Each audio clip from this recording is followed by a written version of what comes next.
दोस्तों, Indo Islamic culture हम लोगों ने बहुत सारे सॉल्व किए हैं। ये लास्ट वीडियो होगा जो प्रीवियस ईयर क्वेश्चंस पेपर का होगा 2006 का। हम लोग इस हिसाब से कर रहे हैं कि हमेशा हमेशा के लिए चीज़ें याद रहें और पेन पेपर पे आप लोग नोट्स बनाते रहिए ज़रूर। जो लोग अभी बना रहे हैं उनको बहुत बहुत शुक्रिया, कम से कम वो अपना तैयारी शुरू तो कर रहे हैं और एक एक नंबर का अहमियत जो समझ रहा है उसी का कंपटीशन में निकलता है। तो 10 क्वेश्चंस इंडो इस्लामिक कल्चर के आते हैं और बहुत ज़्यादा टफ नहीं होते, इसमें मैथमेटिकल कैलकुलेशंस नहीं होता है। तो थोड़ा सा भी आपका आइडिया होगा तो आपका एक नंबर बहुत मायने रखता है अलीगढ़ मुस्लिम यूनिवर्सिटी में क्लास 11 के टेस्ट के लिए। और भी अगर आप जीके के हिसाब से पढ़ेंगे, मुस्लिम के धर्म के बारे के नॉलेज के बारे में या हिस्ट्री के बारे में पढ़ेंगे तो भी अच्छा है। ये ज़रूरी नहीं है कि क्लास 11 में ही ये चीज़ें काम आएगी, जीवन भर के लिए आपको काम आएगी। तो पेन पेपर तो उठा लिए होंगे और शुरू करते हैं पहला क्वेश्चन और इस हिसाब से पढ़िए कि आपका कंपटीशन में निकल जाए। तो Aligarh Muslim University came into existence in, Aligarh Muslim University का जो एग्जिस्टेंस आया कब से आया, तो क्वेश्चन पहला का आंसर है सी। 1920 में अलीगढ़ मुस्लिम यूनिवर्सिटी बन गया। उससे पहले मोहम्मडन एंग्लो ओरिएंटल कॉलेज था 1875 में। तो ये क्वेश्चंस बड़ा कंफ्यूजिंग था, आप पूरा पढ़ते क्वेश्चंस तो आपको इसी में आंसर छुपा हुआ था कि अलीगढ़ मुस्लिम यूनिवर्सिटी एग्जिस्ट में आया है 1920 से। उससे पहले मोहम्मडन एंग्लो ओरिएंटल कॉलेज था 1875 में। तो 1875 का मोहम्मडन एंग्लो ओरिएंटल कॉलेज, 1920 में अलीगढ़ मुस्लिम यूनिवर्सिटी। ये आपको ध्यान रखनी, ये ट्रिकी क्वेश्चन था, आपके एक नंबर निगेटिव कर सकता था। तो 1920 में अलीगढ़ मुस्लिम यूनिवर्सिटी का एग्जिस्टेंस था, उसी वक्त सेंट्रल यूनिवर्सिटी बना था। ठीक है, उससे पहले मदरसा हुआ, उसके बाद कॉलेज हुआ, उसके बाद यूनिवर्सिटी 1920 में सेंट्रल घोषित हो गया जब अंग्रेजों की शासन थी। तो क्वेश्चन पहला का आंसर है सी। दूसरा देखिए, the book essay on the life of Mohammed, Mohammed सल्लल्लाहु अलैहि वसल्लम के बारे में, लाइफ के बारे में एक एसे लिखी गई है, कहानी लिखी गई है, एक निबंध लिखा गया है। तो किसने लिखा है इस बुक को, तो क्वेश्चन 2 का आंसर है सी, सर सैयद अहमद खान साहब ने। तो सर सैयद अहमद खान साहब ने लिखी है, मोहम्मद सल्लल्लाहु अलैहि वसल्लम के लाइफ पे निबंध लिखा है। किसने लिखा है? सर सैयद अहमद खान साहब ने। अब सर सैयद अहमद खान साहब ने मोहम्मद सल्लल्लाहु अलैहि वसल्लम के लाइफ के बारे में बहुत अच्छे से पढ़े कि उनके लाइफ में बहुत सारे मेहनत मुशक्क़त था, स्ट्रगल था, मेहनत करते थे, मेहनत करके वो हर चीज़ हासिल किए। लेकिन आज के ज़माने में मुसलमान समझते हैं कि नहीं, हम बिना मेहनत किए हुए बिरयानी खा के आराम से सो के ऐशो आराम करके जीवन हासिल हो जाएगी। तो उन्होंने मोहम्मद के लाइफ को सही में स्टडी किया, इसीलिए उन्होंने अलीगढ़ मुस्लिम यूनिवर्सिटी की तामीर की, क्योंकि नॉलेज, इल्म बहुत ज़रूरी है। जिस कुरान में 400 बार इल्म का जिक्र हो और उस कौम के लोग इल्म से बहुत महरूम रहे तो वो जो कौम है वो हमेशा बर्बाद ही होगी। इसीलिए इन्होंने सर सैयद अहमद खान साहब ने मोहम्मद सल्लल्लाहु अलैहि वसल्लम के लाइफ के बारे में सही से पढ़ा और अमल करके अलीगढ़ मुस्लिम यूनिवर्सिटी की स्थापना की। ठीक है, तो क्वेश्चन 2 का जो आंसर है वो है सी। अब इसमें नोट्स बनाने की क्या ज़रूरत है कि essay on the life of Mohammed sir Syed Ahmed Khan साहब ने कब लिखी थी। ठीक है, ये भी एक क्वेश्चन बनता है। और पहला में आपने जान लिया कि 1875 का पूछेगा तो एंग्लो ओरिएंटल कॉलेज होगा और 1920 में पूछेगा तो यूनिवर्सिटी होगा। ये ट्रिकी था। 2 क्वेश्चन हो गया फटाफट।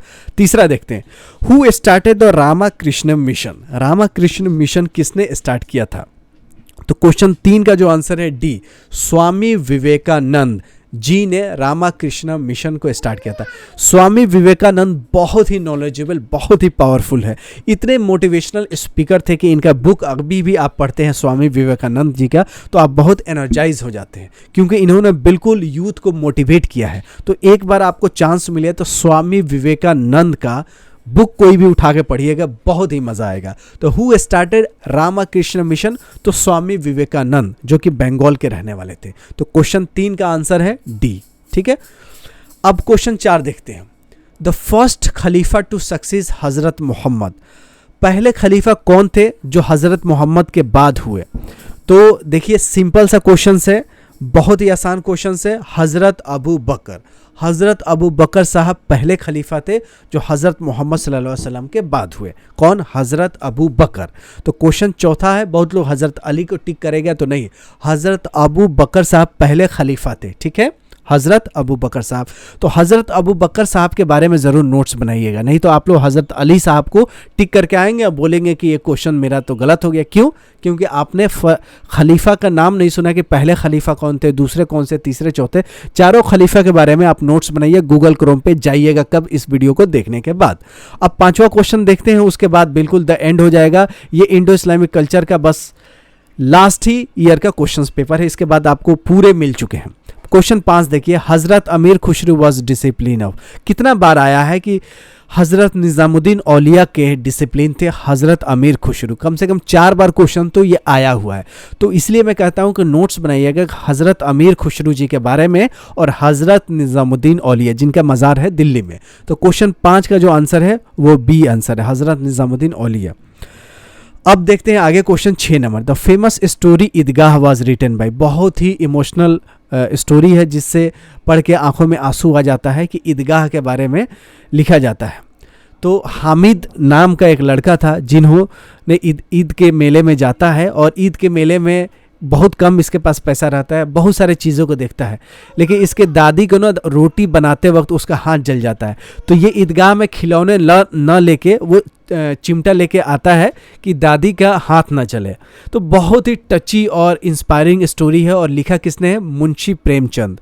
मुंशी प्रेमचंद ने ऐसी ऐसी कहानी लिखी है कि जिसको सुन के पढ़ के आँख में आंसू ही आ जाएगा। कितनी ज़मीन इन्होंने लिखी है और 2.5 घंटे का झोपड़ा इन्होंने लिखा है और 2.5 दिन का रात, या बहुत सारे ऐसे ऐसे आपको यूट्यूब पे ना डीडी न्यूज़ पे बहुत सारे इनको प्रेमचंद की कहानियाँ मिल जाएगी। आप सही में दिल से पढ़ेंगे तो बहुत ही फ़ायदा होगा। तो ईदगाह किसने लिखी थी? मुंशी प्रेमचंद ने लिखी थी, मुंशी प्रेमचंद ने। जामिया में जाएंगे तो मुंशी प्रेमचंद की गैलरी है। मुंशी प्रेमचंद ने जामिया मिलिया इस्लामिया को बहुत सपोर्ट किया था, ठीक है। ये भी इन्होंने कहा था कि अगर जामिया के पैसे की ज़रूरत होगी तो मेरे से ले लेगा। तो मुंशी प्रेमचंद पहले इंसान थे जो कि गांधी जी के कहने पर इन्होंने सरकारी नौकरी छोड़ दी थी। किसने? मुंशी प्रेमचंद ने। इन्होंने बहुत सारे कहानियाँ लिखी है, देश के लिए बहुत कुछ किया है, शॉर्ट में आपको बता रहा हूं। तो क्वेश्चन 6 का आंसर है बी, मुंशी प्रेमचंद। 7वां क्वेश्चन ये कह रहा है कि द बादशाही मस्जिद एट लाहौर वाज। बादशाही मस्जिद लाहौर में किसने बनवाया था? तो क्वेश्चन 7 का जो आंसर है डी, औरंगजेब ने। औरंगजेब के ज़माने में मुग़ल सल्तनत बिल्कुल साउथ में महाराष्ट्र तक पहुंच गई थी। तानाजी में आपने देखा होगा कि तानाजी में औरंगजेब ने राजपूत को राजपूतों से और मराठों से लड़ा देता था। तो औरंगजेब अपने ज़माने का सबसे शातिर शाह माना जाता था कि औरंगजेब अपने शासन में सबसे ज़्यादा राजपट बढ़ाया था और टोपी बुन करके मेहनत करके पैसा कमाता था, टोपी बेचते था और उसी पैसे को वो खाता था। तो वो ऐसा लीडर था कि अपने बाप को भी, शाहजहां को कैद कर दिया था आगरा के लाल किला में। बोला था कि शाहजहां आप लाल किला बनाएं, आप जामा मस्जिद बनाएं, आप ताजमहल बनाएं, आपका 2 ही काम है, शादी करना और बिल्डिंग बनवाना। तो औरंगजेब गुस्सा होकर इनको बोल दिया कि आप राज बाट के बारे में नहीं सोचते, सिर्फ अय्याशी के बारे में। तो आगरा किला में बंद कर दिया और उसी आगरा किले में से एक ही खिड़की से देखते देखते वो शाहजहां मर गया, ठीक है। तो ये बहुत इंटरेस्टिंग कहानी है, अगर थोड़ा हिस्ट्री पढ़ेंगे, इंटरेस्ट होंगे तो पढ़ेंगे। औरंगजेब आप समझ लीजिए मुग़ल सल्तनत का फैलाने वाला लास्ट ही था। उसके बाद बहादुर शाह जफ़र भी हुए और भी हुए, लेकिन औरंगजेब के बारे में ज़रूर पढ़िएगा। फिल्म भी आई है, अर्जुन कपूर की फिल्म, जो अनिल कपूर का भतीजा है, अर्जुन कपूर का फिल्म आया औरंगजेब, वो देखेंगे तो पता चलेगा। और तो बादशाही मस्जिद जो लाहौर में बनाया है औरंगजेब के ने बनाया, औरंगजेब ने ही बनवाया। क्वेश्चन 8 देखिए, सैयद अहमद खां साइंटिफिक सोसाइटी। देखिए साइंटिफिक सोसाइटी के बारे में कितना बार क्वेश्चंस पूछा गया कि साइंटिफिक सोसाइटी कब कायम की गई थी? तो 1864 में। क्वेश्चन 8 का जो आंसर है ए है, ठीक है। क्वेश्चन 9 कह रहा है कि हु हैज़ रिटन सारे जहां से अच्छा हिंदू सीता हमारा। तो जाहिर सी बात है अल्लामा इकबाल साहब ने बहुत सारी चीज़ें लिखी है। आता है याद मुझको गुजरा हुआ ज़माना, चिश्ती ने जिस ज़मन को, नानक जी ही के बारे में लिखा है इन्होंने। तो सारे जहाँ से अच्छा अल्लामा इकबाल साहब ने लिखा है।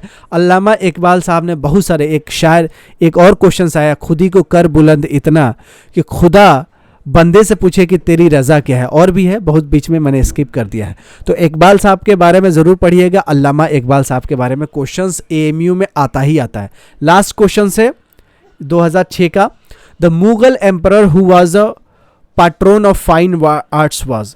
मुगल बादशाह, जो कि फाइन आर्ट्स से बहुत प्यार करता था। किसने करता था? क्वेश्चन 10 का आंसर जो है बी, जहांगीर।